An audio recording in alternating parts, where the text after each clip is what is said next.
What really happened behind the smiling scenes of one of America's most loved family sitcoms? For decades, viewers believed they knew everything about life on the set of Father Knows Best. The cast looked close, the moments felt real, and the show seemed free of conflict. But what audiences saw on screen was only part of the story.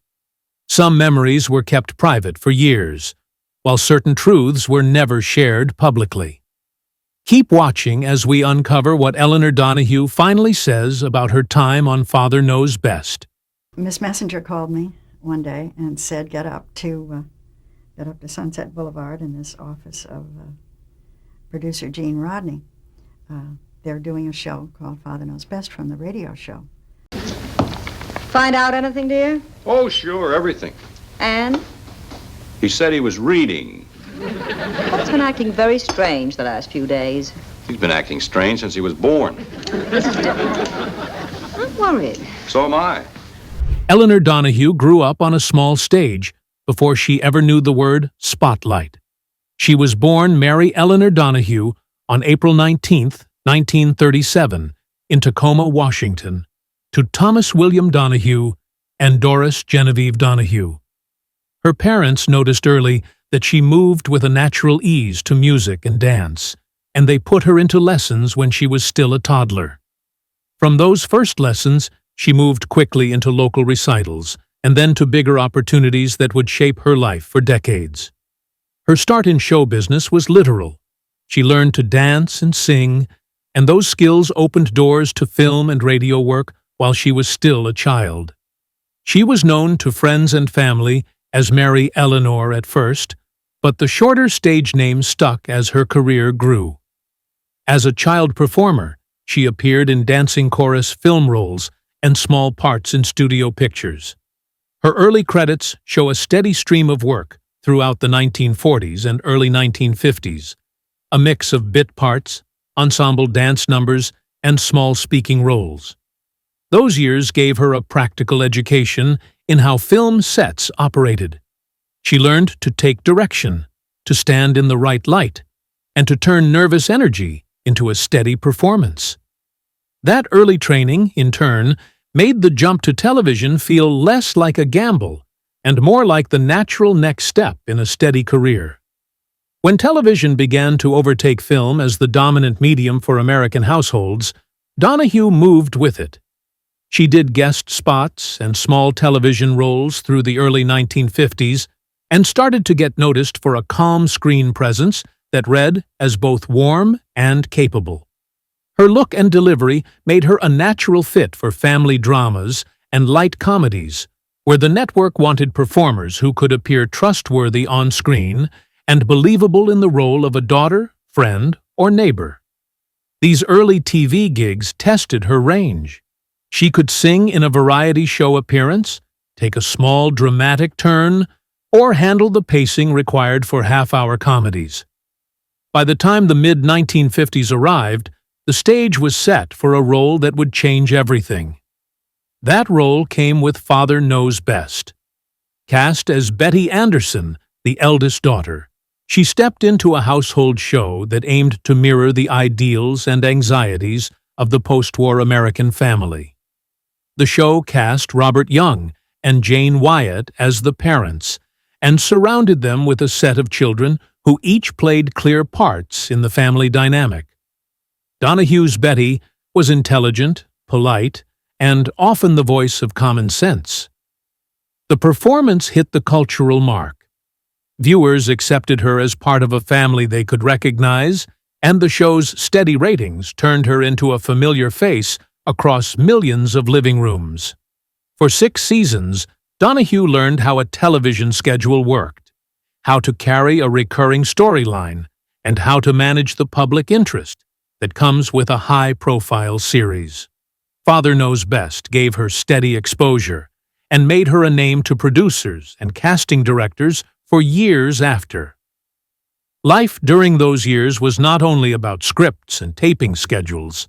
Being part of a hit show meant press, appearances, and a new level of scrutiny.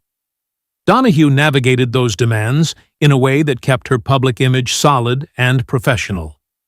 She kept a steady work ethic, showed up prepared, and rarely created tabloid drama. That reliability helped her when she wanted to move into other projects. The network and the studios liked performers who could be counted on, and she was precisely that. She developed a reputation as an actor who could carry a scene without overstating it, which made her useful for a wide range of guest roles and later recurring parts. Outside of the camera's eye, she also began her own life in more private ways. She married for the first time in the mid-1950s to Richard Smith, a sound producer. That marriage ended in divorce a few years later, but it left her with a son. After the divorce, she continued to work and to build a career that did not depend on any single role. Her personal choices show a pattern of balancing family and job, a common tightrope for performers of that era, especially women who wanted both a career and a home life. Her experience was not unique, but she handled it with a steady public calm. In the early 1960s, Donahue made a second, more lasting match with television producer Harry Ackerman. He was a major figure behind the scenes in television, and he had an influence on the medium at a production level that few actors see up close. The marriage brought stability. Ackerman and Donahue had 3 sons together, and Ackerman became the adoptive father of her son from her first marriage. They were a household name in the business, and they lived a mix of public and private life that blended social events, industry connections, and a family centered on a quieter domestic routine than the celebrity press often imagined. Ackerman died in 1991, and Donahue later married Lou Genevrino in 1992. Through these relationships, she raised 4 sons and managed to keep an active career. Sources that track classic television note her long marriage to Ackerman and her decision to keep working through the different stages of family life. Her career after Father Knows Best shows how an actor adapts. Donahue never disappeared after the series ended. Instead, she moved to guest spots and recurring roles across genres. She appeared in westerns, comedies, crime dramas, and even science fiction. One of those science fiction turns came in the second season of the original Star Trek, where she played a commissioner in the episode Metamorphosis. Those kinds of guest appearances kept her visible and allowed her to demonstrate range. She wasn't limited to the girl-next-door parts. She showed she could be serious, witty, and occasionally sharp. Casting directors liked that flexibility, and she was offered steady work through the 1960s and 1970s. She also found steady work in sitcoms. From The Flying Nun to The Odd Couple, Donahue took roles that let her play adults with opinions and small flaws.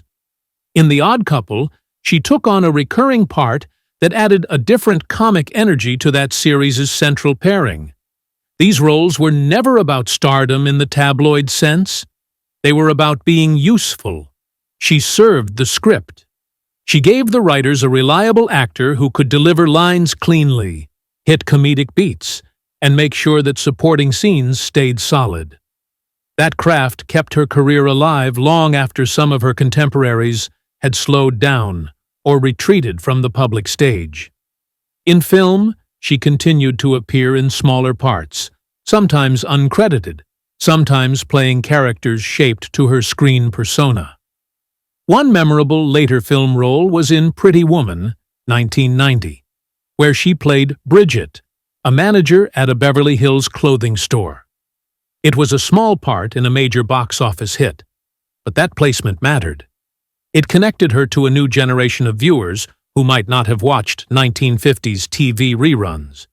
It also reinforced how long her career had been. From the 1940s to the 1990s, Donahue appeared on film and television in ways that showed industry trust in her abilities. Her filmography reads like a map of American entertainment over many decades, with appearances that mark shifts in style and taste. Beyond acting, she found ways to mark her life's work. After Ackerman's death, She donated his personal papers to Dartmouth's Rauner Library as part of preserving television history. That act showed a recognition that personal archives matter to future study of the medium. The papers document production notes, memos, and a side of television history that does not always make it into the public record. Donahue's willingness to preserve that material suggests she saw her role in the industry as part of a larger story. Not only her own credits and schedules, but also the behind-the-scenes work that makes shows possible. Researchers and students benefit from such donations, and the library collection stands as a record of both Ackerman's influence and Donahue's commitment to preserving that legacy. She also published a memoir and a cookbook combination that mixed personal recollection with recipes. The book shows how she linked the everyday parts of life, food, home, family, with the memories of a long career.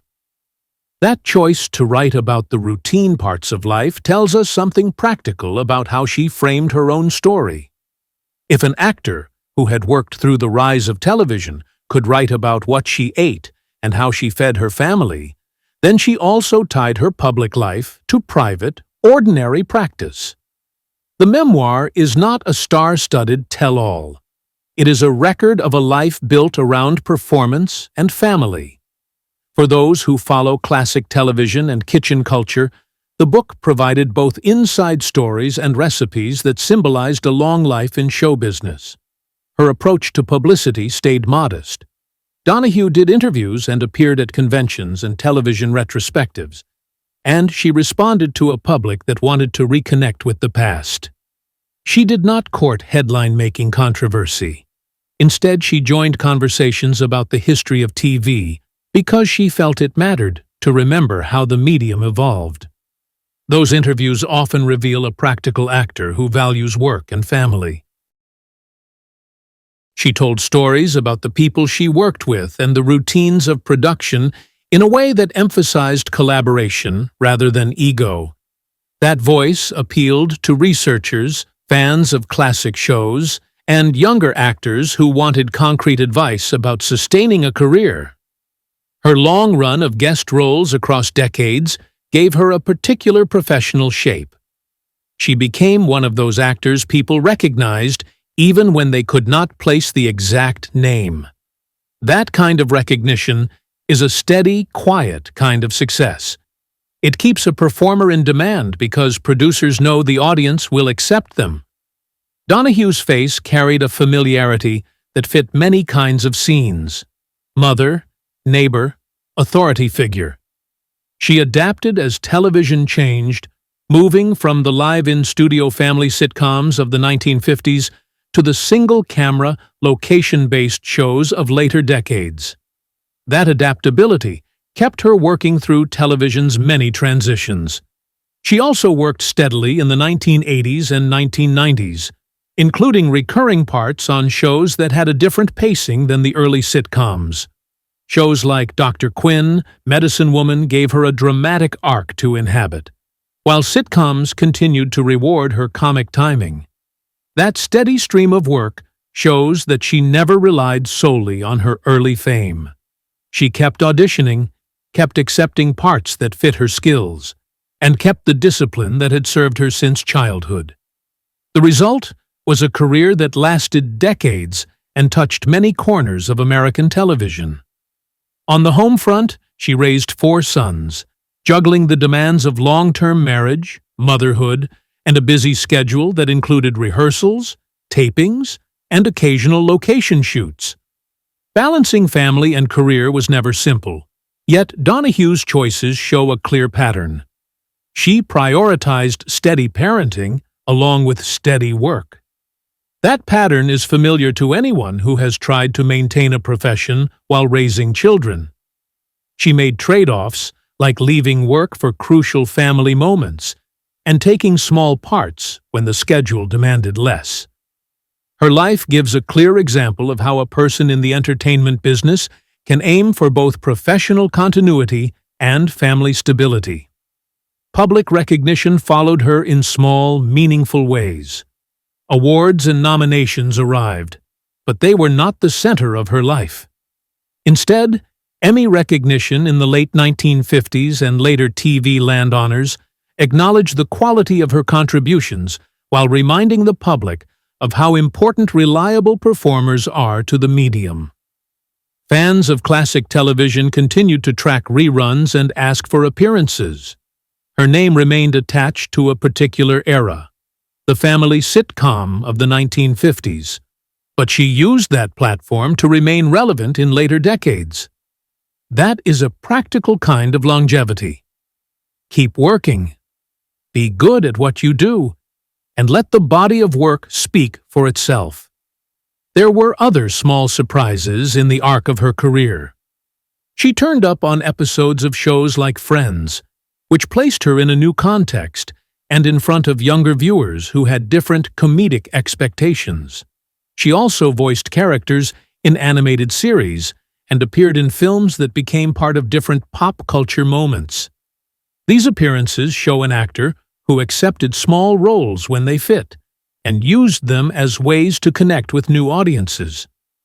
Her willingness to take smaller parts in big projects like Pretty Woman meant she stayed part of the conversation in ways that many actors of her generation did not. By the time she slowed down her public appearances, Donahue had assembled a record that matters for anyone studying television history. She was part of the early migration from radio and film to television. She helped set the tone for family sitcoms, and she filled a recurring role in the culture that people returned to when they wanted the image of a stable mid-century household. But she also made choices that mattered for a long working career. Stay adaptable, stay prepared, and value the practical work over celebrity headlines. Those choices explain why she kept working for so long and why she remained a resource for people who wanted to understand the business from the inside.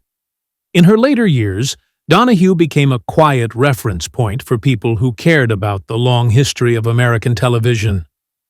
Journalists writing about the early days of sitcoms often sought her out because she could speak with clarity about routines, pressures, and expectations without turning those memories into spectacle.